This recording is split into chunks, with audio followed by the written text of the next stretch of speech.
liberated. She blew out a gush of air to push the hair out of her eyes. As she leaned back from snaking the floor drain in the storage closet, she sighed and shook her head. How the fuck did I get here? She thought to herself. Draining and cleaning the closet floor drain wasn't her version of a great Friday night, but alas, here she was. What she once thought would be a benefit, one floor living and beautiful cement floors just waiting to be stained, has now become a pain in the ass because she can't get to the pipes to investigate the issues further. As she started putting everything away, she noticed a black book sticking out of a long forgotten box, collecting dust and likely many bug carcasses. That book had been sitting in that box for 5 years. She pulled out this nondescript book, held it in her hands, and recognized it was the journal from her senior year in high school. Although not the answers to how she got to snaking drains and handling the ridiculous problems that come with homeownership, she chuckled at the coincidence of finding this journal at this moment.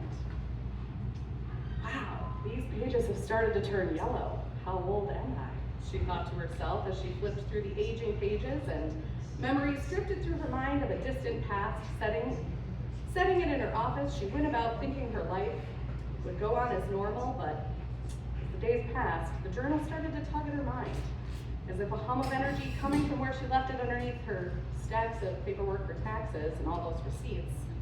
She just felt it pulling her attention more and more. Fine, I'll read it already, she said to the walls of her office. Despite great efforts to stay focused on the work projects at hand and a lack of inspiration for her book, she brewed a pot of coffee and grabbed a cozy blanket to snuggle up near the fire in preparation to cringe and laugh at herself. She sipped the coffee and sat cross-legged in the recliner with a small black journal in her lap. The spiral-bound journal was very book-like in its design, with a matte black painted cover starting to peel and the edges are dented and damaged. One of the spirals is bent in a funny direction, probably from being in that box for 5 years. And as she opened the cover, she recalled her friend that gifted her the journal. They went to school together and they went around and gathered notes from those that loved and cherished her during that season of her life. So look at this book and remember that even though change happens, it's not always a bad change, because you have changed us. With your whole life in front of you, we, your friends, hope that you keep changing too. She thought to herself as she lost the spot on her page. It will just take a second.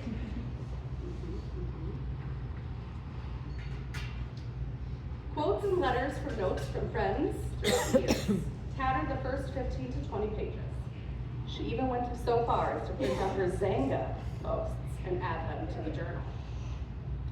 Wow, was I really that boy crazy? She asked herself as she read aloud through different entries, highlighting her interest in one boy in particular. And then she read, I'm so sorry that all I have to offer is a shattered heart. I'm sorry and tired of living for a kind of love that only comes and goes. She rolled her eyes so hard they could have rolled right out of her skull. She had read that heartbroken entry written just 18 short days before the entry professing her love for the same boy of the season. You don't even know what heartbreak is. Wow, how perspective really changes things, she thought as she flipped to the next page. Just 4 days later, the next entry, scribbled in black ink, today is Thanksgiving. The house is filled with family and friends, the smell of turkey and warmth from the oven. The whole family is here, yet every year, every Thanksgiving, Christmas, or random family gathering, I'm lonely. I have no one. I hate holidays. She sipped her coffee a little slower now, and her brows furrowed together. She can feel the wrinkles in her forehead form as she continues reading an entry from just 2 days later. Grandpa Tilkins died today. I have no more grandpas. Ooh, she swallowed down a softball-sized lump in her throat as she held back tears. Looking up from her tattered book in her hands, she stared into the fire, thinking back on a season of her life. Her father had stood there next to the oven while he held the edges of the countertop and informed his family he just got off the phone and had bad news. She can see the shadows dancing on the wall from the warm light she can't recall how she felt that day, or really any day after that. It all kind of felt like a blur. Weird, she thought, as she looked back at the yellowing papers in her lap and moved forward. Gasping, she read, "Would you rather be naive and used, but naive and vulnerable, or shattered and used? Which is worse?" she wondered. Who hurt you so bad? Devouring the pages now, trying to put the puzzle pieces together from a season that she can't recall experiencing, but clearly did based on this handwriting, which has only progressively gotten worse. Now it's just chicken scratch. But scattered among sentences proclaiming heartbreak and feelings of abandonment were drawings of broken hearts and tears, and week after week she poured out about how lonely and desperate she was to leave her hometown for good. And as she approached graduation, she shifted her heartache to cynicism of the couples in her class. I don't think they realized that unless they're willing to have a long-distance relationship, they're just gonna end up heartbroken. Very funny, 2 of those couples still married today. So, there you have it. 20 minutes later, she folded that book closed. Whew. Trying to regain control of her breathing while her tears ran down her cheeks, as if they were sourced from the waters of Lake Itasca and gushing out in the Gulf of Mexico. Between lines of black and blue and red ink were the whispers of a young, impressionable girl deeply desiring acceptance and belonging. Every odd page held the phrase, "I'm so stupid," and every even page housed sentiments of hope to be loved once and for all. And nothing could have prepared her for the one page, just one page in the whole book, that would act as a landmine to her emotional regulation and cause an outburst of grief. "My mom is dying of cancer. She's got maybe a year." 7 years went by before the next entry. A list of accomplishments and life updates, including the line, "happily married to an amazing man," only to turn to the next page and read the next list of updates, which ended with, "I am divorced." "Yeah, woo-wee, woo!" she exclaimed, waking her dog on his sleeping bed in front of the fireplace. Without moving his head, he opened one eye to look. Ever hopeful, this was the opportunity to go outside and play. But instead, she just started talking to herself. "I am so sorry. I know you're in there somewhere, so I'm going to keep talking until you can tell I'm talking to you." She closed her eyes and imagined her teenage self sitting in the recliner next to her. "I'm so sorry you felt this way, and I'm sorry that you didn't have the tools and language to know how to love yourself. I'm sorry you were so alone. It wasn't your fault, you know. You were a child, and the adults in your life were responsible for teaching you those skills and providing you with those tools. And they did the best they could, but you're a 2-scooper, my darling, and they had but only 1 scoop. You see, a 2-scooper, according to her therapist, is a human made with 2 doses of feelings when they are made, and based on the rage she felt while cleaning that drain, she's a 2-scooper. She's a 2-scooper. Let me tell you about who you become. Let me tell you a love story that you'll never see on TV or read in those magazines." Her dog sighed a heavy sigh and closed his one open eye as she continued talking to herself. "See, you were sitting on a dock, and you were cross-legged just like I'm sitting right now, and you were drinking a beer on the golden light. Nothing like these beers at Clockout, let's be fair. Nothing like these beers. And you knew in your heart that it was time to commit to getting divorced. Oh my gosh, we got married? Yes, you were married, and when it was good, and when it was bad, that's a story for another day. But you figured it out, and you navigated the process of finding a lawyer and blowing up your future plans, and you landed on your feet. And a few years later, you started listening to your body, and you finally went to therapy. What was different this time? Obviously, it hasn't been working. Well, this era of your life was prompted by an anxiety attack in the car at a stoplight downtown Minneapolis. So, there's that. And then you went to therapy, and she was really great and kind and authentic, and you had really awesome connections. So I bet that is part of why you made progress.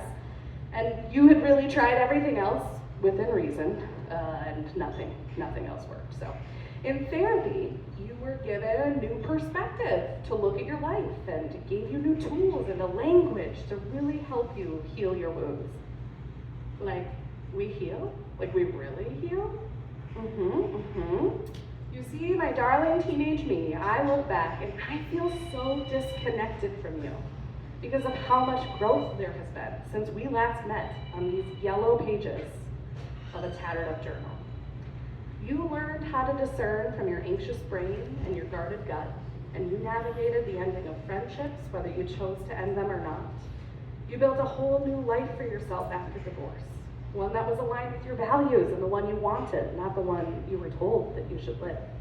Oh my gosh, are we farming?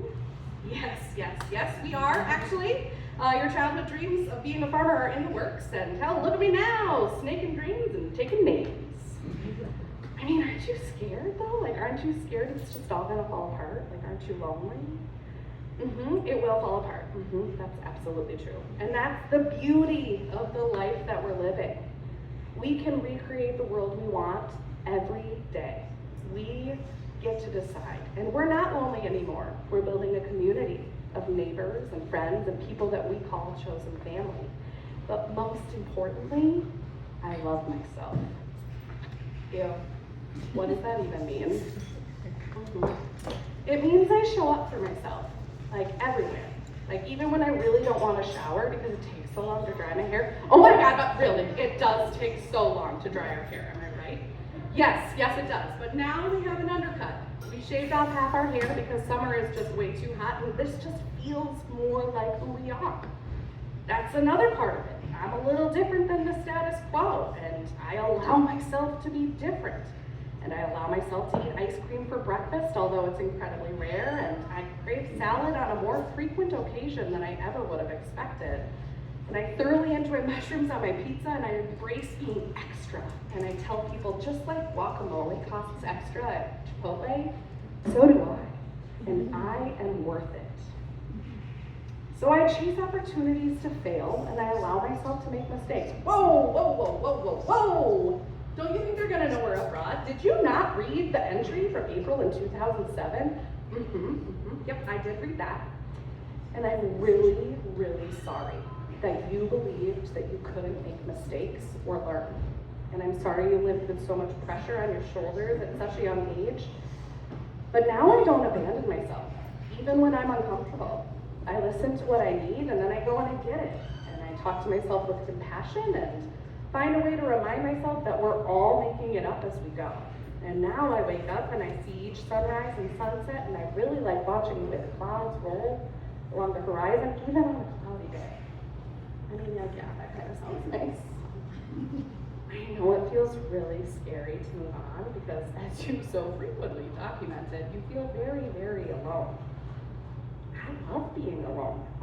I love getting to decide if I'm going to stay up late and marathon a Netflix series. I'm sorry, what is Netflix?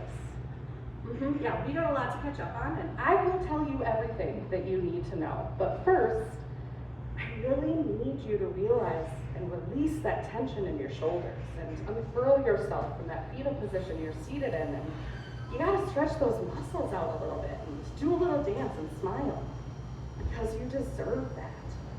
You deserve to know how amazing you are and how great it feels to love yourself. I'll bring you on that journey if you're ready for it. I mean, like, are we really farming and living life alone? No, we are not alone. I live with my husband, and he's my favorite person on the planet. He and I met when we were actually an even hotter mess than you are. Didn't know that was possible. Yeah, me either, but here we are. So we've got a lot to catch up on, but he's amazing and he's my best friend and I love him very, very much, but he also taught me it's okay to love myself too. And my world doesn't revolve around him like it did the boys that you wrote about in this journal. Actually, now it revolves around a dog, but again, a different story. It's a different story another day. But even if I didn't have my husband or the dog, I'd still love who I am today. Because I am strong and resilient and complex. And yet incredibly simple. I love romance novels and I love listening to podcasts about mental well-being, and my favorite afternoon is singing Bitch Better Have My Money by Rihanna while I'm riding the lawnmower. So now that I've introduced myself to you again, I get to love myself and how badass I am that I clean drains too. I mean, like, that all sounds nice, but Rihanna sings Umbrella, so I, like, have no idea what you're talking about, but can you tell me more about the farm? The harumph from the dog pulled her back to the present moment. Clearly disgruntled that we hadn't been outside yet to play, he sat with his head on her knee, pleading for attention. She patted his head and set the journal to the side and stood up, stretching out her muscles like a starfish reaching to the sky, and a hint of a smile playing against her lips. She did a little dance over those cement floors as she walked to the front door and the dog waved his tail. She tied her laces on her boots up and embraced the comfort and simplicity of loving herself. Thank you.